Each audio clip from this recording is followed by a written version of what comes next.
Peristiwa ini terjadi pada awal tahun 2010 di sebuah kantor kecil yang berada di kawasan pinggiran kota Bandung, tepatnya di Jalan Cendani nomor 38. Sebuah rumah tua peninggalan era 70-an yang baru beberapa bulan diubah menjadi kantor administrasi sebuah perusahaan logistik lokal. Rumah itu dulu dikenal warga sebagai bangunan yang dibiarkan kosong hampir 2 dekade. Jendelanya selalu tertutup, cat dindingnya mengelupas, dan halamannya jarang tersentuh manusia. Ketika akhirnya direnovasi dan disulap menjadi kantor, banyak penduduk sekitar sempat merasa lega. Namun, sebagian lain justru khawatir, seolah bangunan itu memendam sesuatu yang seharusnya tetap dibiarkan tidur. Henry baru bekerja di kantor itu selama 3 minggu ketika kejadian-kejadian janggal mulai terasa baginya. Ia ditempatkan sebagai staf admin sore, shift yang selesai pukul 9 malam. Pekerjaan itu sebenarnya bukan pilihannya, namun jadwalnya sesuai kebutuhan. Pada malam itu, hujan baru saja reda ketika Henry sampai di kantor, dan udara malam terasa lebih lembab dari biasanya. Lampu teras kantor menyala kuning redup yang tidak pernah bisa sepenuhnya menerangi halaman depan yang luas. Di bagian samping, pohon mangga besar berdiri seolah melindungi rumah itu, namun justru menambah kesan tua dan sepi. Ketika Henry membuka pintu depan, suara engsel berderit pelan membuat punggungnya merinding, padahal pintu itu baru diperbaiki bulan lalu. Ia masuk, menyalakan beberapa lampu ruang tamu yang kini menjadi lobi kantor. Satu persatu lampu menyala, tetapi seperti biasanya, lampu paling ujung di dekat tangga selalu berkedip beberapa kali sebelum stabil. Menurut teknisi listrik, tidak ada masalah. Namun Henry tahu betul, kedipan itu selalu terasa seperti respon, bukan kerusakan. Ruang kerja malam itu sunyi. Hanya 2 orang yang seharusnya bertugas, Henry dan seorang satpam bernama Bimo. Tapi Bimo biasanya berjaga di pos samping halaman, bukan di dalam rumah. Jadi sebagian besar malam akan dihabiskan Henry sendirian di lantai bawah yang masih menyisakan struktur rumah lama. Lantai kayu, dinding tebal, serta lorong sempit yang mengarah ke kamar-kamar belakang yang kini dipakai sebagai gudang. Henry duduk di meja kerjanya, membuka komputer, lalu mulai memasukkan data barang masuk. Baru beberapa menit berlalu ketika ia mendengar langkah kaki sayup-sayup dari arah lorong belakang. Langkah pelan, teratur, seolah seseorang sedang berjalan tanpa terburu-buru. Henry menghentikan gerakan tangannya di keyboard. Ia menunggu apakah langkah itu semakin dekat atau menghilang. Namun tidak terjadi apa-apa. Ia menggeleng pelan. Mungkin Bimo lewat, gumamnya meski ia tahu Bimo jarang sekali masuk. Ia kembali bekerja. Tidak sampai 5 menit, langkah itu terdengar lagi. Kali ini lebih jelas, seperti berjalan dari arah kamar paling ujung menuju pintu lorong. Kayu lantai tua memang mudah berderit, tapi derit itu biasanya acak. Yang ini terlalu teratur, terlalu ritmis, seolah seseorang sedang memastikan setiap langkahnya terdengar. Henry tinggal seorang diri di ruangan itu. Tidak ada alasan ada orang lain di dalam kantor. Ia mencoba mengabaikan, tapi tiba-tiba muncul sesuatu yang membuat dadanya mengenjang. Pintu lorong yang tadinya tertutup rapat, perlahan terbuka beberapa sentimeter. Tidak terbuka lebar, hanya cukup untuk menunjukkan gelap pekat di dalamnya. Tidak ada angin, tidak ada orang, tidak ada alasan pintu itu bergerak. Henry bangkit. "Halo, Bimo?" Panggilnya. Tidak ada jawaban. Ia menatap pintu gelap itu beberapa detik. Di antara ketenangan yang dipaksakan, ia merasa seperti ada sesuatu yang menunggu di balik gelap itu. Sesuatu yang tidak tampak, namun sadar akan kehadirannya. Saat Henry hendak menutup pintu kembali, sebuah bayangan melintas cepat di balik lorong. Bukan manusia. Gerakannya terlalu ringan, terlalu melayang, terlalu dingin. Henry terpaku. Dan untuk pertama kalinya sejak bekerja di kantor itu, ia merasa tempat itu tidak pernah benar-benar ditinggali manusia. Setelah bayangan itu melintas di lorong, Henry berdiri membeku selama hampir 1 menit penuh. Pintu yang terbuka sedikit itu menatapnya seperti mulut yang menunggu sesuatu keluar dari kegelapan. Ruangan di belakangnya dingin, terlalu dingin untuk bangunan yang tidak memakai AC pada malam hari. Henry merasakan suhu itu turun perlahan di kulit tengkuknya. Seakan ada sesuatu yang berdiri tepat di belakangnya dan sedang memperhatikan cara ia bernafas. Ia mengambil langkah mundur perlahan kembali ke meja kerjanya. Tapi sebelum ia duduk, terdengar suara seperti benda jatuh dari dalam lorong. Bunyi yang pendek namun jelas, seperti botol kaca menyentuh lantai. Henry menoleh cepat menatap kegelapan itu. Meski seluruh tubuhnya menegang, ia tahu bahwa mengabaikannya hanya akan membuat rasa takut membesar. Ia harus memastikan apa yang terjadi, atau setidaknya meyakinkan dirinya bahwa itu hanya barang yang terguling. Lampu lorong tidak otomatis menyala. Ia harus menekan saklar di dinding dekat pintu. Dengan langkah ragu, ia mendekat. Setiap langkah menghasilkan gema pelan yang terdengar lebih nyaring dari biasanya. Ketika ia sampai di saklar, tangannya sempat bergetar, tetapi ia tetap menekan tombol lampu. Lampu lorong menyala redup. Cahaya kuning usang memanjang hingga ke kamar-kamar belakang. Lorong itu tampak kosong. Lantai kayu tua tampak sama seperti sebelumnya. Tidak ada botol, tidak ada benda jatuh.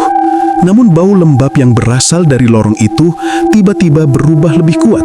Bau tanah, bau kayu basah, dan sesuatu yang seperti rambut terbakar. Henry melangkah masuk 2 langkah. Ia memeriksa sekeliling, tidak ada apapun. Ketika hendak berbalik untuk kembali ke meja kerja, matanya menangkap sesuatu. Di lantai kayu, tepat di tengah lorong, ada bekas jejak kaki. Jejak basah, seperti seseorang berjalan dengan kaki yang sangat kotor atau baru saja dari tempat lembab. Ukurannya aneh, bukan seperti kaki normal.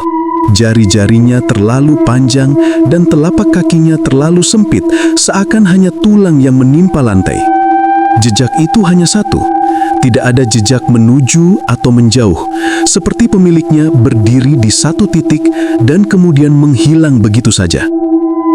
Henry menelan ludah. Ini apaan lagi? Ia mengamati jejak itu tanpa bergerak, dan itulah saat ia menyadari sesuatu yang jauh lebih menyeramkan. Jejak itu tidak terlihat basah biasa. Ada warna gelap kehitaman, seperti air yang sudah lama menggenang, campuran tanah dan sesuatu yang lebih pekat. Jejak itu menyebabkan kayu sekitar tampak lembab, seperti baru tersentuh sesuatu yang dingin dan busuk.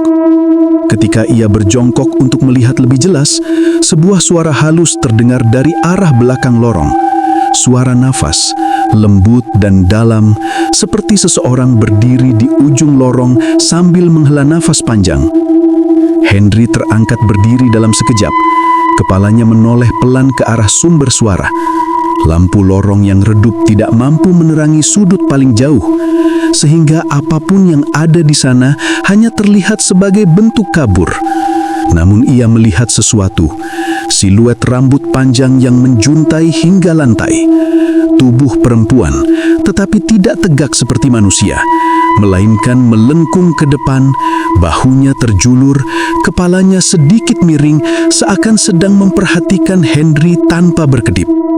Rambut itu menutupi seluruh wajahnya. Tidak ada mata, tidak ada hidung, tidak ada mulut yang terlihat. Hanya rambut hitam kusut yang basah menetes, helaiannya menempel di lantai. Dia tidak tahu sejak kapan sosok itu berdiri di sana. Yang ia tahu, sosok itu tidak bergerak. Tidak satu pun bagian tubuhnya bergeser, namun suara napas tetap terdengar, seolah berasal dari rambut itu sendiri. Ia mundur pelan, tapi dengan langkah pertamanya saja, sosok itu berubah. Rambut yang menutupi wajah bergerak sedikit, seperti tertiup angin, padahal tidak ada angin sama sekali. Dari celah kecil di balik rambut itu, ia menangkap sekilas warna kulit pucat yang tidak wajar. Pucat hampir keabu-abuan. Ada garis merah tipis seperti retakan kulit yang mulai membuka. Sosok itu condong sedikit, kepalanya bergerak sangat pelan ke satu sisi, nafasnya semakin berat. Henry melangkah mundur lebih cepat. Ketika ia mencapai pintu lorong, lampu di atasnya berkedip keras. Dalam sepersekian detik kedipan itu, sosok perempuan itu tiba-tiba terlihat jauh lebih dekat. Dari ujung lorong ke tengah lorong, jarak yang mustahil ditempuh tanpa suara. Henry terpeleset mundur dan langsung menutup pintu lorong sekeras mungkin. Pintu itu bergetar seperti dipukul dari dalam, namun hanya sekali. Setelah itu, hening. Henry jatuh terduduk di lantai lobi, nafasnya kacau, dadanya terasa sesak. Dalam keheningan malam itu, ia menyadari sesuatu yang tidak pernah ia bayangkan. Rumah itu memang dihuni, dan penghuni itu tidak menyukai ia berada di sana. Setelah beberapa menit duduk di lantai sambil menekan dada agar nafasnya kembali teratur, Henry akhirnya memaksakan diri bangkit. Lantai kayu tua dingin menembus celana kerjanya, membuat tubuhnya menggigil bukan hanya karena takut, tetapi juga karena udara di ruangan itu tiba-tiba seperti turun beberapa derajat. Ia melirik pintu lorong yang baru saja ia tutup. Pintu itu tampak diam, tidak bergerak sedikit pun. Namun Henry merasa seolah sesuatu di belakangnya masih mengawasinya dari celah-celah yang hampir tak terlihat. Ia mencoba fokus pada pekerjaannya. Mungkin jika ia sibuk, rasa takut itu bisa mereda. Henry kembali ke meja, menyalakan komputer yang tadi sempat ia tinggalkan. Tetapi layar komputernya menampilkan sesuatu yang tidak masuk akal. Data yang sebelumnya ia ketik hilang, tergantikan oleh deretan angka acak dan simbol-simbol seperti seseorang yang menekan keyboard tanpa tujuan. Ia menghela nafas panik. Aduh, jangan rusak, jangan sekarang. Ia mengetahui bahwa sistem kantor itu cukup sensitif. Namun kali ini bukan sekadar error biasa. Beberapa karakter di layar seolah bergerak sendiri, berganti menjadi huruf lain seperti diketik oleh jari-jari tak terlihat. Henry terpaku menonton layar itu bekerja sendiri selama beberapa detik. Sebelum akhirnya, deretan karakter itu berhenti pada satu baris yang membentuk tulisan. Akhirnya pulang. Jari-jari Henry gemetar ketika ia mencoba untuk menghapus tulisan itu. Namun sebelum ia sempat menekan apapun, seluruh layar komputer tiba-tiba berubah menjadi hitam. Henry menatap pantulan wajahnya sendiri di layar monitor yang gelap. Namun yang terlihat bukan hanya wajahnya. Di belakang pantulan kepala Henry ada rambut hitam panjang menjuntai. Ia menoleh cepat ke belakang dan kosong. Hanya ruangan kantor yang sepi dengan meja-meja yang tertata rapi dan kursi-kursi yang tidak pernah bergerak sejak sore. Henry berdiri dari kursi, tubuhnya setengah bergetar. Sudah cukup, aku keluar dulu. Ia hendak menuju pintu depan, tetapi langkahnya terhenti ketika melihat sesuatu di lantai dekat meja resepsionis. Sebuah sendal jepit. Sendal jepit usang berwarna coklat, basah dan sangat kotor, seolah baru saja diangkat dari lumpur pekat. Henry tidak pernah melihat sendal itu sebelumnya. Di kantor tidak ada siapapun selain dirinya dan tidak ada karyawan lain yang memakai sendal seperti itu. Saat ia mendekat, bau lumpur itu muncul lagi. Bau lembab bercampur tanah basah yang sama seperti jejak kaki di lorong tadi. Ketika ia hendak menyentuh sendal itu dengan ujung sepatu, terdengar langkah pelan dari arah tangga menuju lantai atas. Rumah itu sebenarnya memiliki lantai 2 yang menurut manajer sudah dikosongkan sepenuhnya karena struktur kayu di atas terlalu rapuh. Tidak ada yang diperbolehkan naik ke sana, apalagi malam hari. Namun langkah itu terdengar jelas, pelan, menapak dan menuruni tangga satu persatu. Seperti seseorang yang tidak terburu-buru, tetapi ingin memastikan langkahnya didengar. Henry mundur beberapa langkah, nafasnya seperti tersangkut di tenggorokan. Ia mencoba memanggil Bimo, tetapi suara yang keluar terlalu kecil. Ia bahkan tak yakin bisa berteriak sekalipun mencoba. Lalu langkah itu terus menuruni tangga. Ketika akhirnya sampai di anak tangga terbawah, Henry bisa melihat ujung gaun putih panjang. Bukan kain kantor, bukan pakaian manusia yang biasa ia lihat. Kain itu kusut, robek, dan bagian bawahnya penuh noda hitam pekat seperti lumpur yang sudah mengering.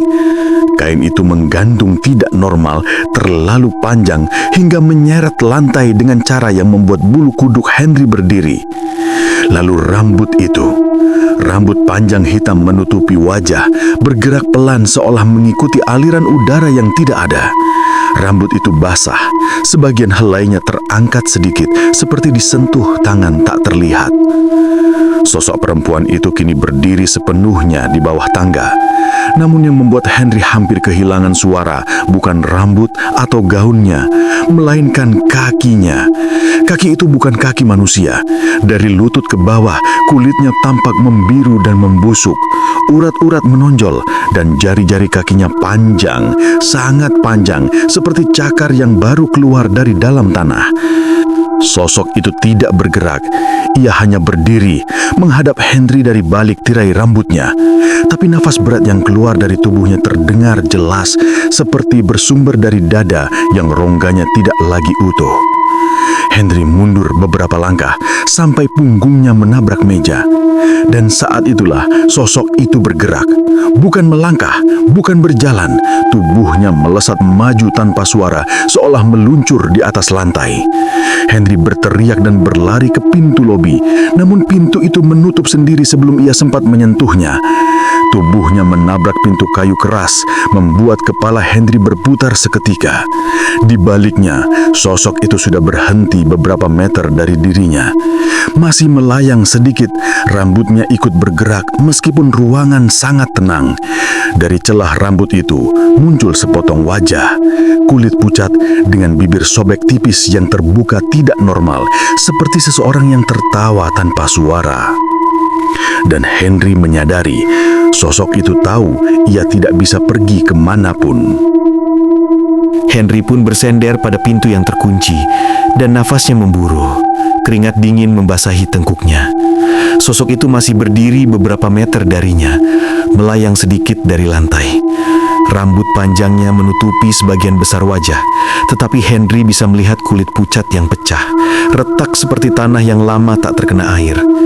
Di balik retakan itu, tampak warna merah gelap, seperti daging yang masih basah, namun sudah mulai membusuk.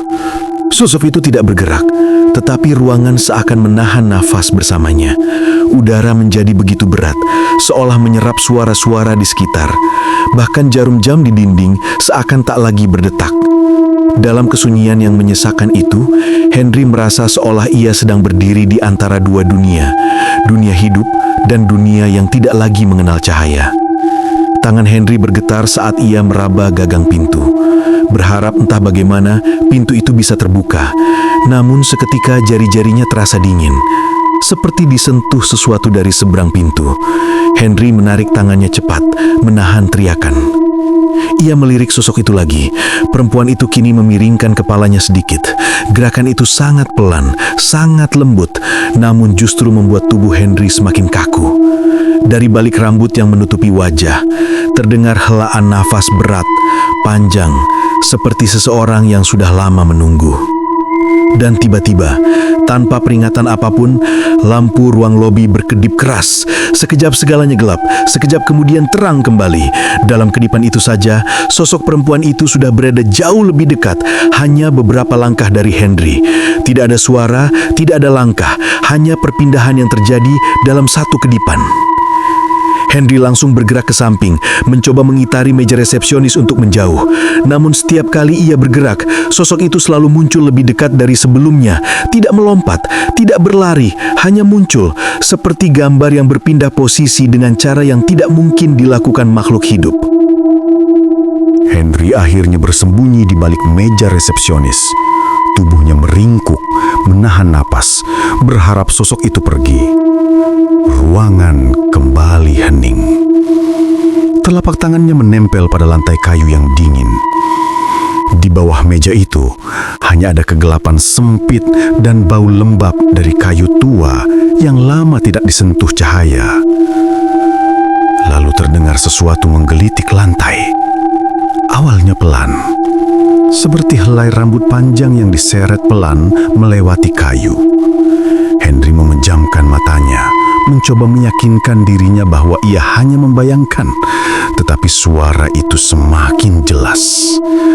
Rambut itu menyeret lantai dan berhenti tepat di sisi meja tempat Henry bersembunyi. Henry membuka matanya perlahan. Di celah kecil antara lantai dan meja, ia melihat sesuatu yang membuat jantungnya hampir berhenti. Rambut hitam itu menjulur masuk ke bawah meja. Helai-helai panjang yang basah bergerak seperti hidup, satu persatu merayap mendekatinya. Henry menahan napas. Ia tahu jika ia bergeser sedikit saja, rambut itu akan menyentuh tubuhnya. Lalu terdengar suara rendah, berat, seperti perempuan yang mencoba berbicara dari tenggorokan yang hancur. Henry. Suara itu memanjangkan namanya, serak, bergema seperti suara yang berasal dari tempat sangat jauh. Rambut itu terus merayap, kini semakin banyak, semakin dekat. Henry merasakan beberapa helai hampir menyentuh lututnya. Ia tidak tahan lagi. Dengan seluruh tenaga yang tersisa, Henry merangkak keluar dari meja, bangkit, dan berlari ke arah ruang arsip yang pintunya tidak pernah terkunci. Ruangan itu gelap, namun ia masuk tanpa pikir panjang, lalu menutup pintu keras-keras dari dalam. Ia menekan tubuhnya ke dinding, menahan napas sambil mencoba menyesuaikan mata dengan kegelapan ruangan arsip. Di dalam ruangan itu, tumpukan map dan kardus memenuhi hampir seluruh sudut. Bau kertas tua bercampur debu menyengat hidungnya. Henry mencoba berpikir jernih. Ada apa dengan tempat ini? Kenapa dia muncul? Apa yang dia mau? Bisiknya, walau ia tahu tidak ada jawaban. Lalu ia mendengar sesuatu. Dari balik tumpukan arsip, terdengar suara kertas bergeser. Satu map jatuh, lalu map lain, seolah seseorang sedang meraba-raba tempat itu. Henry memicingkan mata, mencoba melihat ke arah suara, namun ruangan terlalu gelap. Ia mundur setengah langkah. Dan kemudian, sebuah tangan pucat keluar dari antara tumpukan arsip. Tangan itu kurus, urat-uratnya menonjol, kuku-kukunya panjang bergaris hitam. Tangan itu meraba lantai pelan, seperti mencari sesuatu. Henry menahan teriakannya ketika tangan itu merayap ke depan, mendekat seperti hewan yang mencari mangsa. Lalu, tangan itu berhenti dan menegang. Dari balik kegelapan, wajah itu muncul. Tidak melesat, tidak mengejutkan, namun muncul perlahan seperti keluar dari kegelapan yang menjadi rumahnya selama bertahun-tahun. Wajah pucat itu mendongak ke arah Henry. Mata hitam pekat yang tidak memiliki bola mata menatapnya lurus.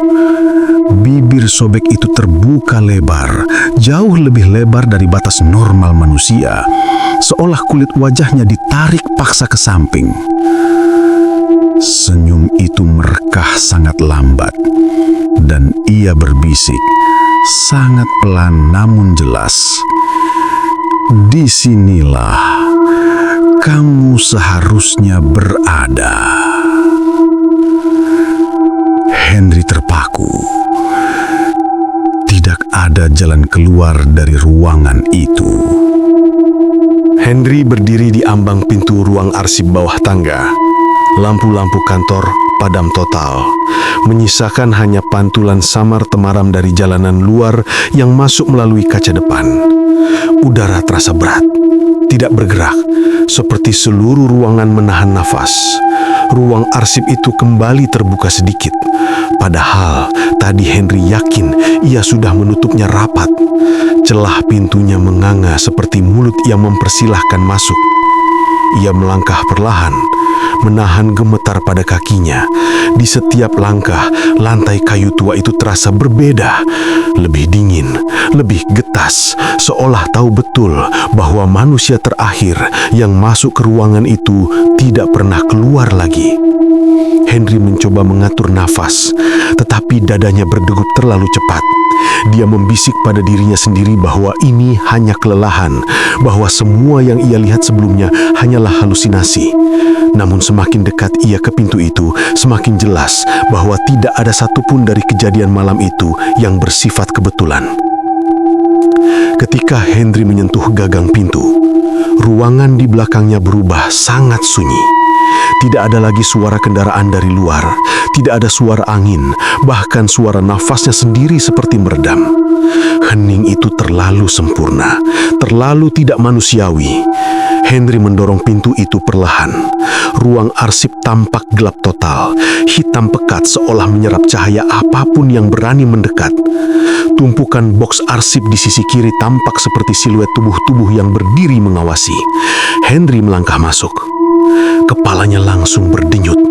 Udara di ruangan itu begitu lembab, seolah ada sesuatu yang membusuk. Ia menoleh ke dinding belakang, tempat ia melihat siluet perempuan itu berdiri. Dinding itu kosong, tapi lantainya tidak. Ada jejak kaki perempuan, kecil, polos, namun jelas basah, seolah baru keluar dari kamar mandi. Jejak itu mengarah ke sudut ruangan yang gelap, tempat lampu kantor tidak pernah bisa menjangkau. Henry menelan ludah. Ia tahu ia harus pergi. Ia tahu seharusnya ia sudah lari sejak tadi. Namun sesuatu membuatnya tidak bisa berbalik. Ada tekanan di dadanya. Sesuatu yang menahan tubuhnya tetap di sana, seperti tangan tak terlihat yang mencengkram tulang rusuknya. Dalam kegelapan itu, sesuatu bergerak. Perlahan. Sangat perlahan. Henry melihat rambut panjang itu terlebih dahulu. Rambut hitam kusut yang menjuntai ke lantai seperti akar-akar pohon yang membusuk. Rambut itu menyapu lantai, mengikuti gerakan tubuh yang perlahan maju keluar dari kegelapan. Lalu terlihat wajahnya, luruh mengelupas seperti lilin meleleh. Mata hitamnya terbuka besar, terlalu besar, tanpa kelopak, mengarah tepat ke Henry. Mulutnya menganga tidak wajar, jahangnya turun lebih rendah daripada seharusnya, seolah pernah patah lalu dibiarkan sembuh sendiri. Perempuan itu berhenti hanya beberapa langkah di depan Henry, dan untuk pertama kalinya ia bersuara. Suaranya seperti dua lapisan yang tidak sinkron, satu berbisik, satu mengeram. "Kau di mejaku!" Henry membeku. Kalimat itu menamparnya dengan kesadaran meja yang ia pakai setiap hari. Meja sudut, meja yang menurut cerita warga sekitar dulunya adalah meja rias di kamar utama rumah ini. Meja perempuan yang dulu bunuh diri. Meja perempuan yang sekarang berdiri tepat di hadapannya. Perempuan itu mengangkat tangannya. Tulangnya terlihat menonjol di balik kulit yang pecah-pecah. "Itu milikku!" Henry mundur satu langkah, lalu satu langkah lagi, namun perempuan itu selalu bergerak bersamaan, mengikuti, mendekat, tanpa mengangkat kakinya, seperti melayang rendah dengan gerakan patah-patah. Saat Henry berbalik untuk berlari, pintu arsip tertutup keras, seolah ditarik oleh kekuatan yang tak kasat mata. Henry mendorongnya sekuat tenaga, namun tidak bergeser sedikit pun. Di belakangnya, suara tarikan napas panjang terdengar, sangat dekat dengan tengkuknya. Bau tanah basah dan bunga yang membusuk memenuhi hidungnya. Ketika ia menoleh, wajah perempuan itu sudah hanya sejengkal dari wajahnya. Matanya tidak lagi terlihat hitam, melainkan kosong, putih seperti bola mata yang direbus. Henry mencoba berteriak, namun suaranya tidak keluar. Tangan perempuan itu terangkat, menempel di dada Henry. Lalu Henry melihat sesuatu yang bukan berasal dari ruangan itu. ia melihat kilasan kamar lama, meja rias, jendela bertirai renda. Perempuan itu duduk di depan cermin, menangis, memegang perutnya yang memar, lalu berdiri di ambang pintu dengan tali yang ia letakkan di kusen. Suara tubuh yang jatuh, keheningan panjang, dan gelak. Sesaat kemudian, pandangan Henry kembali ke ruang arsip. Perempuan itu kini tersenyum, retak, lebarnya tidak manusiawi, dan dalam senyuman itu ada kepastian. Dia tidak akan membiarkan Henry pergi. Saat pintu arsip akhirnya terbuka dengan sendirinya, apa yang keluar dari ruangan itu bukan lagi Henry.